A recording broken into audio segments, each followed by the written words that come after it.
Hello नमस्कार दोस्तों, आपका स्वागत है द सक्सेस अकेडमी में।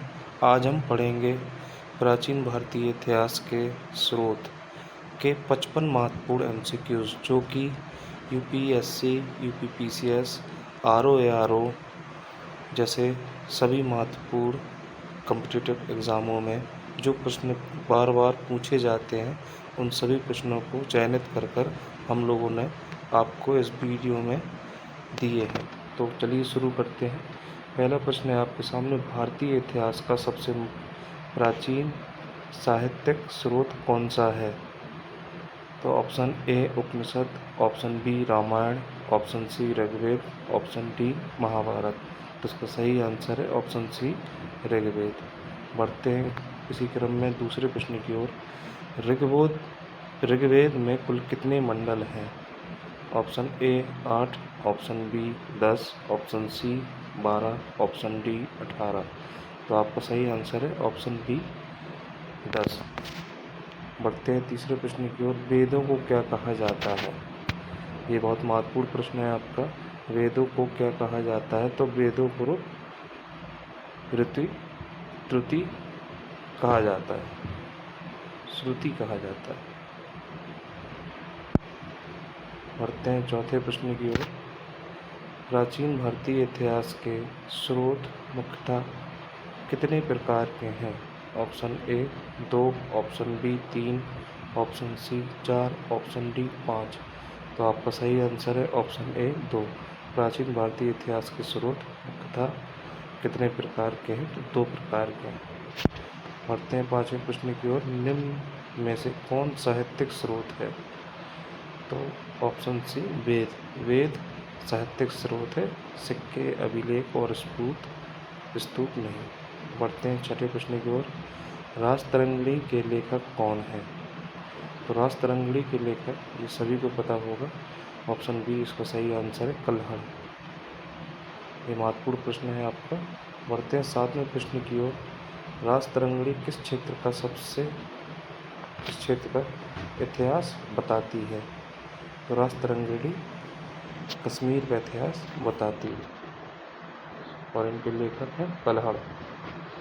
बढ़ते हैं आठवें प्रश्न की ओर। अर्थशास्त्र के लेखक कौन है? तो अर्थशास्त्र के लेखक ऑप्शन बी सही आंसर है कौटिल्य। बढ़ते हैं नौवें प्रश्न की ओर। अर्थशास्त्र किस वंश के अध्ययन में सहायक है? तो ऑप्शन सी मौर्य।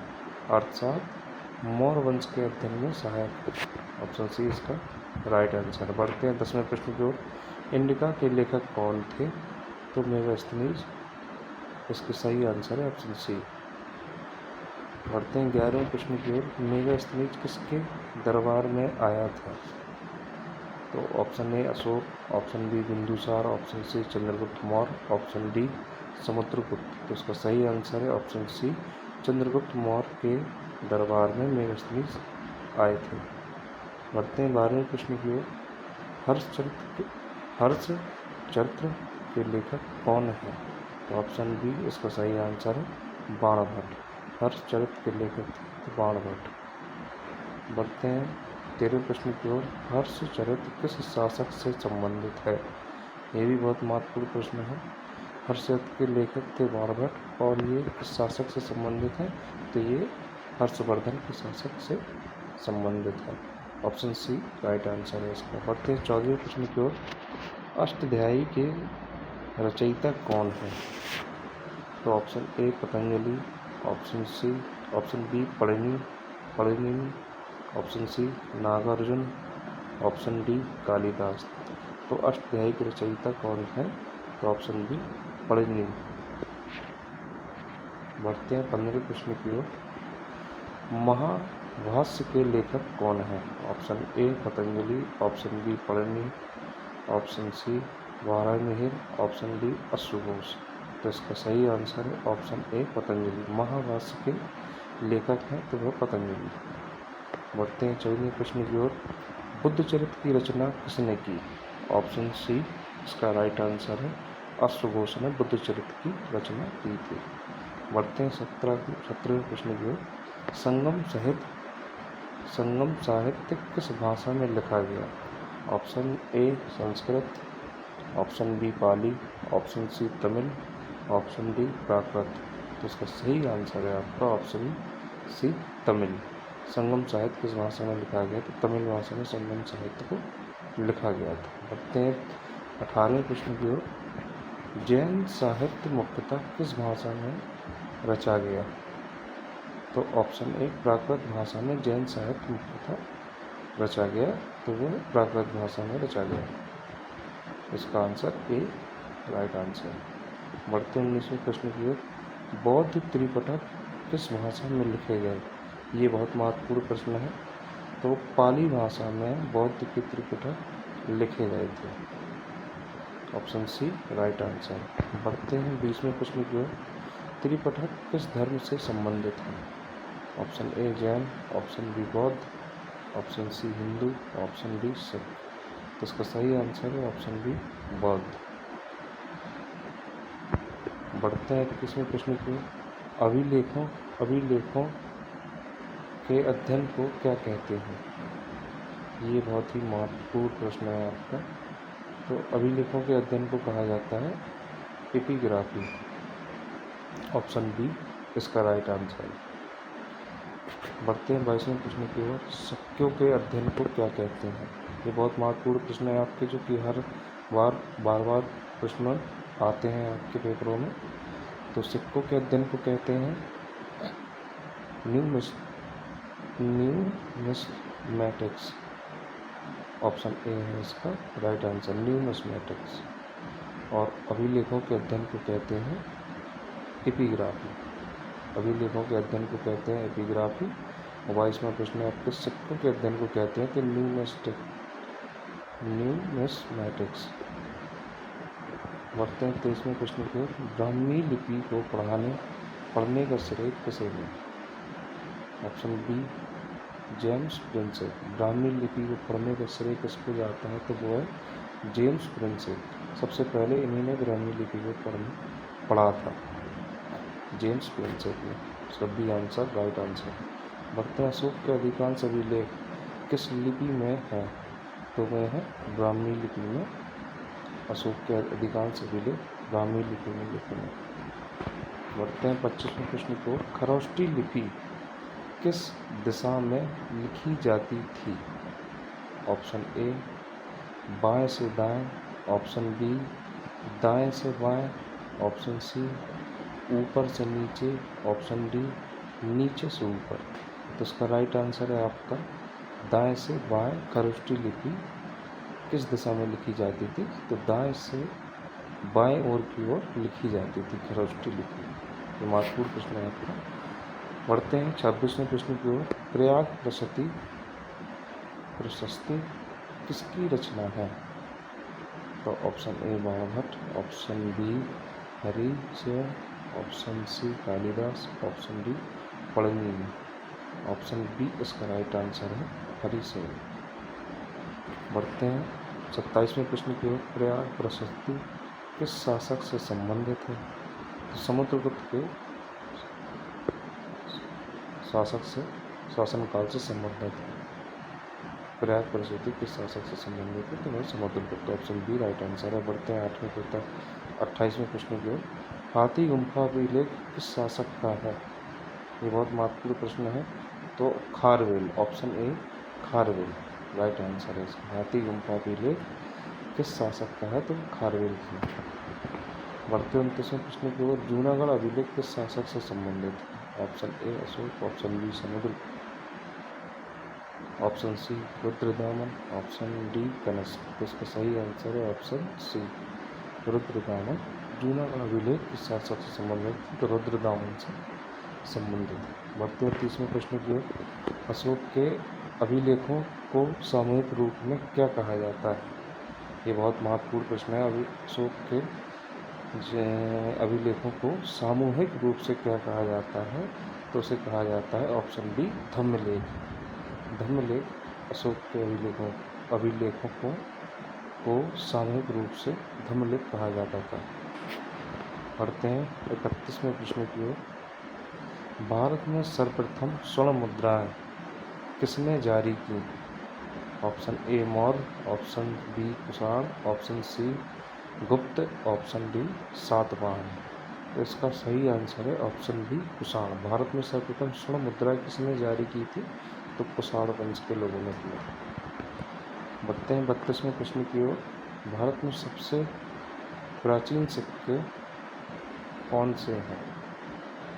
तो ऑप्शन ए दीनार, ऑप्शन बी पंचमार्क सिक्के, ऑप्शन सी मिस्क, ऑप्शन डी कासाकान। तो इसका सही आंसर है ऑप्शन बी पंचमार्क सिक्के भारत के सबसे प्राचीन सिक्के माने जाते हैं, पंचमार्क। बढ़ते हैं 33वें प्रश्न की ओर। भारतीय पुरातत्व सर्वेक्षण ASI की स्थापना कब हुई? ये सभी को पता है पर ये जनरली लोग इसमें कंफ्यूज हो जाते हैं, तो इसको बड़े गौर से पढ़ें। इसका ऑप्शन है ऑप्शन ए, इसका राइट आंसर है 1861 में ASI भारतीय पुरातत्व सर्वेक्षण की स्थापना हुई थी 1861 में। बढ़ते हैं 34वें प्रश्न की ओर। भारतीय पुरातत्व सर्वेक्षण के प्रथम महानिदेशक कौन थे? तो अलेक्जेंडर कनिंघम इसके प्रथम महानिदेशक थे। इसका आंसर बी राइट आंसर है। बढ़ते हैं 35वें प्रश्न की ओर। हड़प्पा की खोज किसने की? तो ये तो सभी को मालूम है, दयाराम साहनी ने। ऑप्शन डी राइट आंसर है इसका। बढ़ते हैं 26वें प्रश्न की ओर। मोहनजोदड़ो की खोज किसने की? तो रखालदास बनर्जी ने। ऑप्शन बी राइट आंसर है। बढ़ते हैं 37वें प्रश्न की ओर। फाहान भारत कब आया? तो गुप्त काल में फाहान भारत आया था। इसका राइट आंसर है ऑप्शन ए। ना मौर्य काल में आया था, ना हर्ष काल में, ना कुषाण काल में। फाहान भारत आया था तो गुप्त काल में आया था। बढ़ते हैं 38वें प्रश्न की ओर। फाहान किस शासक के समय आया था? तो चंद्रगुप्त द्वितीय के समय आया था। ऑप्शन बी चंद्रगुप्त द्वितीय के समय। चंद्रगुप्त सेकंड जो गुप्त काल के थे वह भारत आया था फाहान, चंद्रगुप्त द्वितीय के शासक के समय। बढ़ते हैं 39वें प्रश्न की ओर।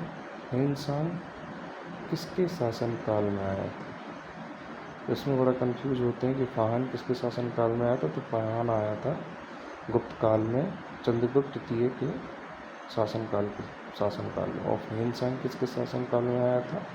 तो आया था हर्षवर्धन के। ऑप्शन बी इसका राइट आंसर है। CU किसकी रचना है?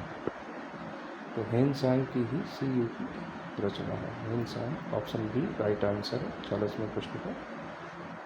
CU की रचना है तो वह है हेनसांग, ऑप्शन बी। बढ़ते हैं 41वें प्रश्न की ओर। अल बरूनी भारत किसके साथ आया? ये बहुत महत्वपूर्ण है। Option A Babur, option B Mahmud Ghaznavi, option C Akbar, option D Iltutmish. तो इसका राइट आंसर है आपका ऑप्शन बी महमूद गजनवी। अल बरूनी भारत किसके साथ आए थे? महमूद गजनवी के साथ अल बरूनी भारत आए थे। तहकीक-ए-हिंद किसकी रचना है? Option A Fahien, option B Al Biruni, option C Megasthenes, option D Hiuen Tsang. तो इसका तहकीक-ए-हिंद अल बरूनी ने ही लिखी थी, उनकी ही रचना है। बढ़ते हैं 43वें प्रश्न की ओर। मुद्रा राक्षस के लेखक कौन है? Option A Kalidasa, option B Vishakhadatta, option C Banabhatta, option D Harisena. इसका राइट आंसर है ऑप्शन बी विशाखदत्त। मुद्रा राक्षस के लेखक कौन है? तो वह विशाखदत्त। ये प्रश्न इम्पोर्टेंट है। बढ़ते हैं 44वें प्रश्न की ओर। मुद्रा राक्षस किस वंश से संबंधित है? तो वो थे मौर्य वंश से संबंधित। Option B right answer. Mudra Rakshasa Maurya वंश से संबंधित थे और इसके लेखक थे विशाखदत्त, मुद्रा राक्षस। बढ़ते हैं 45वें प्रश्न की ओर। दीपवंश और महावंश किस देश से संबंधित है? तो ये है श्रीलंका से। दीपवंश और महावंश किस देश से संबंधित है? तो ऑप्शन सी श्रीलंका से संबंधित है और ये बौद्ध धर्म से संबंधित है। दीपवंश और महावंश श्रीलंका से संबंधित है और बौद्ध धर्म से संबंधित है। बढ़ते हैं 46वें प्रश्न की ओर। दीपवंश और महावंश किस धर्म से संबंधित है? तो वो है बौद्ध धर्म से। ऑप्शन बी राइट आंसर है इसका। बढ़ते हैं 47वें प्रश्न की ओर। पुराणों की संख्या कितनी है? Option A 16, option B 18, option C 20, option D 22। इसका सही आंसर है ऑप्शन बी 18। परमाणु की संख्या है 18, ये तो सभी को मालूम है। बढ़ते हैं 48वें प्रश्न की ओर। उपनिषदों की परंपरागत संख्या कितनी मानी जाती है? तो उपनिषदों की परंपरागत संख्या अगर मानी जाती है तो ऑप्शन ए इसका राइट आंसर है 108। जो परंपरागत संख्या है उपनिषदों की वो 108 मानी जाती है। बढ़ते हैं 39वें प्रश्न की ओर। इतिहास के पुनर्निर्माण में सबसे विश्वसनीय स्रोत क्या है? तो option A Purana, option B अभिलेख, ऑप्शन सी लोक कथाएं, ऑप्शन डी महाकाव्य। तो इसका राइट आंसर है ऑप्शन बी अभिलेख। इतिहास के पुनर्निर्माण में सबसे विश्वसनीय स्रोत क्या है? तो वो है अभिलेख। बढ़ते हैं 50वें प्रश्न की ओर। सिक्कों में मुख्यतः किसका ज्ञान होता है? आर्थिक दशा, राजनीतिक दशा और धार्मिक दशा। उस समय प्राचीन काल के समय में सिक्कों में मुख्यतः किसका ज्ञान होता था? तो आर्थिक, राजनीतिक और धार्मिक, इन तीनों की दशाओं के बारे में उसमें ज्ञान हुआ करता था। तो इसका सही आंसर है ऑप्शन डी उपरोक्त सभी। बढ़ते हैं 51वें प्रश्न की ओर। अशोक के अभिलेखों में किस विषय की जानकारी मिलती है? तो ऑप्शन ए धम्म नीति के बारे में, अशोक के अभिलेखों के बारे में अभिलेखों में धम्म नीति के बारे में जानकारी मिलती है, जो कि ब्राह्मी लिपि से लिखी गई। बढ़ते हैं 52वें प्रश्न की ओर। भारत में अभिलेखों की प्रमुख प्राचीन लिपियाँ कौन सी हैं? भारत में अभिलेखों की प्रमुख प्राचीन लिपियाँ कौन सी हैं? तो ऑप्शन ए ब्राह्मी एवं खरोष्टी। उस समय प्राचीन काल में ब्राह्मी और खरोष्टी लिपियाँ हैं। बढ़ते हैं 53वें प्रश्न की ओर। पुरातत्व का जनक किसे माना जाता है?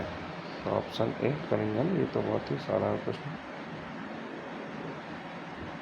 और आपको याद हो ASI की स्थापना कब हुई थी पुरातत्व विभाग की?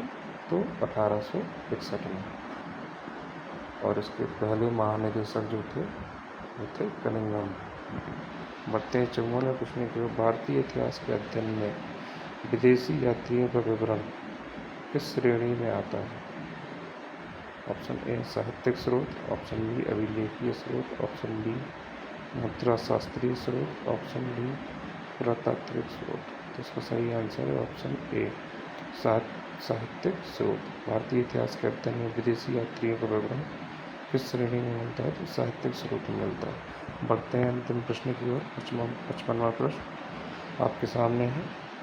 प्राचीन भारत के इतिहास के पुनर्निर्माण में सबसे अधिक संख्या कौन है? ऑप्शन ए साहित्यिक स्रोत, ऑप्शन बी पुरातात्विक स्रोत, ऑप्शन सी दोनों, ऑप्शन डी कोई नहीं। ये बहुत महत्वपूर्ण प्रश्न है आपका। प्राचीन भारत के इतिहास में पुनर्निर्माण में सबसे अधिक सहायक कौन था? तो वो था ऑप्शन सी दोनों, साहित्यिक स्रोत और पुरातात्विक स्रोत। आज के लिए इतना ही। बहुत बहुत धन्यवाद आपका। और यह सभी प्रश्न बहुत ही महत्वपूर्ण प्रश्न हैं जो बार बार रिपीटेड प्रश्न होते हैं और ये बार बार इनमें कंफ्यूज होते हैं आप लोग।